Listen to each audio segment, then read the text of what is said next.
Feasibility of charcoal, cooking oil, and used engine oil as an alternative ink for pens. Krisha S. Fernandez, Pedro Guevara Memorial National High School, in partial fulfillment in research for Mr. Virgilio Daracan, 2022. I would like to express my deep and sincere gratitude to my research for teacher Mr. Virgilio Daracan for giving me opportunity to do research study and for guiding me throughout the study. He inspires and motivates me as he also a researcher and very active in fields of research. It is my privilege to have his guidance, advice, and have him share his knowledge, intelligence, and supervision. I appreciate his efforts to correct and revise my study.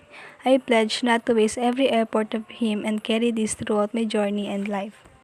I am extremely grateful for my family's help, support, and presence. They help me gather the materials needed, especially in this time of pandemic where our actions are limited. Their love, prayers, efforts, and sacrifices are all appreciated. Special thanks to my father who helped me conduct experiment, especially that I had a hard time performing it because I don't have much physical strength. Also, thanks to my friends for being there with me and helping manifest to have a successful research. All hands' assistance and supports are appreciated and will not put into waste. The study was conducted by experimental method in order to determine the feasibility of charcoal, cooking oil, and used engine oil as an alternative raw materials for ink production. Research, procedures, and methods are done, and the researcher found out that charcoal, cooking oil, and used engine oil can be used as an alternative ink. In this time of pandemic where our lives are evolving online, even the education of the children, some parents doesn't afford to provide their child's need. The purpose of this study is to prove whether or charcoal, cooking oil, and used engine oil could be used as an alternative ink, thereby producing a much more affordable yet similar one. Chapter 1 Introduction. Being resourceful is very important to subdue the economic crisis our society is facing today. Now that some of the parents have difficulties in buying their child's needs in school, the researchers sought to answer this problem. First, is it possible to create an alternative ink with charcoal, cooking oil, and used engine oil as raw materials? If possible, the pen with an ink made out of these raw materials can be used in writing. The result of the study is beneficial to the students, parents, and researchers. This study was conducted based on these assumptions. Charcoal, cooking oil, and used engine oil can be used as an alternative ink, and the researcher can produce a much affordable ink pen yet similar to the commercialized one. Chapter 2 Review of Related Literature.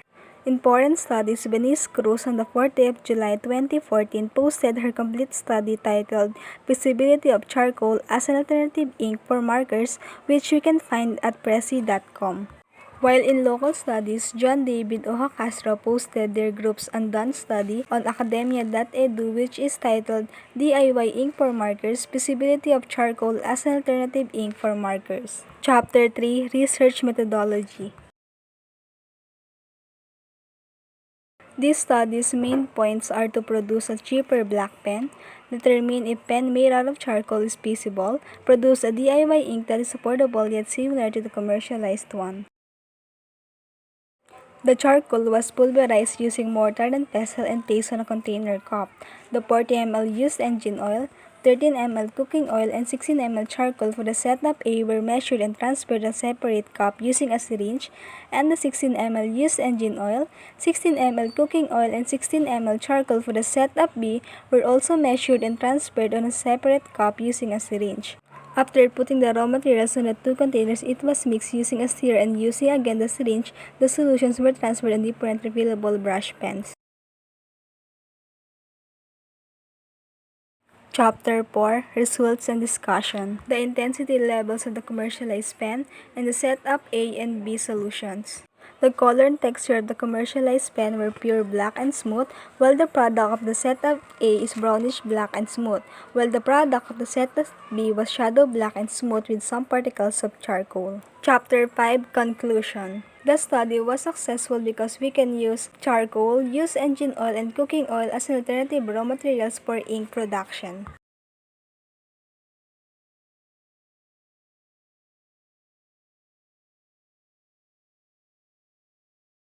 Special thanks and credits the references the researcher used to accomplish her research study.